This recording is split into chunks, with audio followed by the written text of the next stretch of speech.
Hello and welcome to today's video. This month I am looking at Lamy as a focus, and one thing I wanted to do was a recap of a video I made, not even a recap, sort of a remake of a video I made a few years ago, and it's been quite a popular video, but a video that I'm also kind of not overly kind of happy with. So I wanted to kind of remake it a little bit. And what I wanted to do was I wanted to talk about the standard like Z50, or, you know, that breed of nib from Lamy. And so this is the nib that traditionally comes on the Safari and the All-Star, the Studio, a bunch of pens, the logo, the CP1, you know, like a range of pens, and there are different versions of that. Like, for instance, I just have it here on an All-Star, but the Lux or the LX nib, which is slightly a slightly different design, but still steel nib, and you know, all of that. And the ones I'm talking about are the steel nibs, and I have 11 variations of the nib that fit this. And I also should mention, this is not the nib that comes on the Lamy 2000, or the nib that comes on the Idios or the Ion, which is a slightly different shape. Like if I hold these two next to each other, you'll see they are a different shape nib. Like you see the sides of the shoulders of the Safari nib, the Z50, are more sort of steep, whereas on the Ion of the Idios here, they kind of are bowed out. So it's a slightly different design nib. I quite like the nib that comes on the Ion and the Idios. I like particularly the extra fine. I think it's a nicer nib than the standard Safari extra fine. But what I've done is I've got every nib from the extra fine through to the 1.9mm calligraphy nib, as well as a couple of other sort of random ones that are either available or have been available. And I've done a little written sample with them. I'm just going to very quickly talk through them. So I want to just quickly, before we go any further, discuss the difference between like some of the nibs that are available. So here I have, because it's a good example of it, the broad nib. And you see there's a nice big healthy ball of tipping on that. And if you look at this other one I just had here before, the extra fine, you see it is a much finer nib, much smaller ball of tipping on the end there. And it's that creates the size of the line. So these standard nibs are round. They have a round ball of tipping, and therefore they create a round or uniform line. So the same in the side strokes as they are in the downstrokes, and not really line variation. Now, if you look at this pen here, I have the 1.9mm nib on it, and you can see it is a flat nib. It is like, and this is the nib that comes on things like the Joy, the calligraphy pen, that kind of thing. And so that creates a wider downstroke than a narrower across stroke, giving the ability for things like calligraphy and line variation in your writing. Natural line variation, not flex. None of these nibs from Lamy are particularly flexible.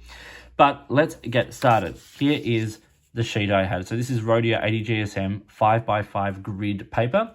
And as you can see, I have written with all these nibs, including a couple of extras down the bottom here, done little lines so you can see the width variation, and then some, you know, wetness and stuff like that. And so it gives you a fairly decent idea as to what you can expect. Now, I want to caveat this by saying that not all Lamy nibs are the same. So the extra fine and the fine, there's not a whole lot of, as you can see, there's not a whole lot of variation, and sometimes they don't line up. Lamy have really decent quality control. There is talk of it decreasing recently, and that is a shame if that is the case. I personally haven't found that, and I have a large range of Lamy pens that I use and love. But yes, there are at times slight variations in the line width you will get from these pens, because we are talking about tiny difference really in the scheme of things. Like the difference between the extra fine and the broad is very noticeable. You can see that there, it's huge. But the extra fine to the fine, or the fine to the medium, we're not talking huge changes here. So let's start at the top. So the extra fine nib here, so that's this one here, extra fine. You can see EF there on the nib. All the nibs have the line on the nib there. Extra fine. So what I find with the extra fine is that it is a relatively smooth extra fine, and that is also because it is not a super fine extra fine. You can see here on the 5x5 grid, it gives you a sense of how wide that line is. The jump up to the fine is not that noticeable. The extra fine on the Lamy is not particularly fine. The fine is probably what you would expect from a European fine. It is going to be a nib width wider than a Japanese fine. So a Japanese fine will write probably even finer than the Lamy extra fine. In fact, I think the extra fine on the Pilot Metropolitan is easily finer. The fine is probably finer than the extra fine. So that's what you get. The jump up then from the fine to the medium, and you can see they all have like similar wetness and good flow and all of those kinds of things, and they're all fairly smooth. But once we get to medium is where we start, to my taste, we start to find a more smooth writing experience. It writes sort of, I suppose, around the 0.5 to 0.7 millimeter range, and the medium here on the Lamy 2000, for instance, is a much broader medium. It's much closer to the broad here. The jump to the broad is really noticeable. This is where we actually get the biggest, in my opinion, the biggest variation between all these nibs. And I enjoy that. I like the Lamy Broad. It's a very nice nib to write with. It's smooth, it's wet, it does everything you want it to do. And that is the 4 round nibs that we get from Lamy. The extra fine, fine, medium, and broad. Now, there are a range of like some oblique nibs and things like that come on some pens, and often you can get different variations on things depending on where you are in the world. But these are the standards. These are what you can get from sort of most Lamy stores. And the nibs are very interchangeable. Like, I'll just pick one up here, what have I got here? The medium. It's as simple as sliding the nib off, which you can do a lot of the time manually without having to use tape or anything like that. And then you just put it back onto the shoulders there, as you can see, and slide it down, and it's on there. So if you only want to have one pen, but you want to have a bunch of different nibs on hand, the Safari is a really great option for that. Then we get to the calligraphy nibs. These don't traditionally come on the Safaris and things like that. They do come on the Joy, which is the calligraphy pen. Occasionally, some stores will stock a 1.1 for the Safari, occasionally. But you can buy the nibs separately, which is what I've done to get this 1.1 calligraphy, the 1.5 and the 1.9, and you can see the line variation there jumping up. You can see it actually is very noticeable, and by the time you get a 1.9, that's a very broad line.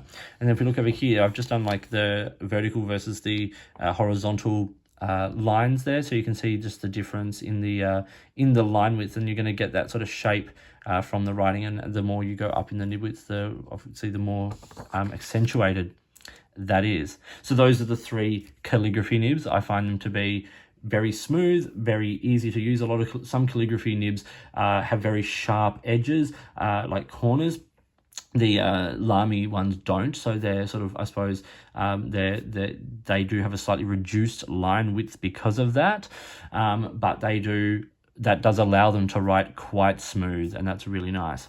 Okay, now the last 4 nibs I have are the slightly weird ones. So something that comes on the, I got it on was it the ABC? You know, the student Lamy pen. I put it on here on my Vista. It's the A nib. So A stands for Anfänger or beginner nib. And this is a great nib for beginners who are, like kids who are writing with fountain pens, and in schools and things in Germany where they do write with fountain pens.